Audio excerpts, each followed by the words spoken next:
പ്രവാസികളെ ഇന്നത്തെ ചോറും കൂട്ടാൻ എന്തൊക്കെ നോക്കിയാലോ. നല്ല നീല പ്ലേറ്റില്ലേ.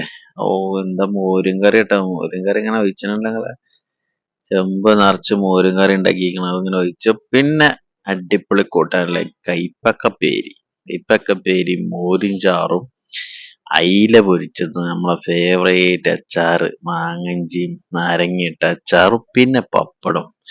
ഇത് നമ്മളെ സുഹൃത്തിട്ട് അജിത്ത്, നമ്മളെ ഷോപ്പിൽ വർക്ക് ചെയ്യുന്ന ആളാണ്. അജിത്താണോ ഓ ലേശം ചോറ് എടുത്തിട്ടുള്ളത് മതിയാറും മോരും ചാറും. കൈപ്പൊക്കെ അവന് ഇഷ്ടമല്ലായിരുന്നു. കൈപ്പൊക്കെ കഴിക്കുന്ന കൈപ്പൊക്കെ ഇഷ്ടമല്ല അവൻ പറഞ്ഞത്. എന്തായാലും കൈപ്പൊക്കെ വലിയ കയ്പൊന്നുമില്ല കേട്ടോ. നമ്മളെ അച്ചാറും മോരും ചാറും പിന്നെ കൈപ്പക്കയും പപ്പടം കൂടി കൂട്ടി മിക്സ് ചെയ്തിട്ട്, കൈപ്പക്കന്റെ കയ്പ് പോണ്ടേ, അതിന് കൈപ്പക്കയ്ക്ക് അച്ചാറും കൂടി മിക്സ് ചെയ്താല് വലിയ കയ്പ് വരാനൊന്നുമില്ല. അപ്പൊ നല്ല അടിപൊളിയായിട്ട് മോരും ചാറൊക്കെ നല്ല മിക്സ് ആവണ്ടേ ഏതായാലും കൈപ്പക്ക. നമ്മുടെ മീനെല്ലാം ഫ്രൈ ചെയ്ത മീനല്ലേ, നല്ല മസാല പിടിച്ചിട്ടുണ്ടായിരുന്നു. അപ്പൊ എന്താ പറയാ, അടിപൊളിയായിട്ട് സംഭവം.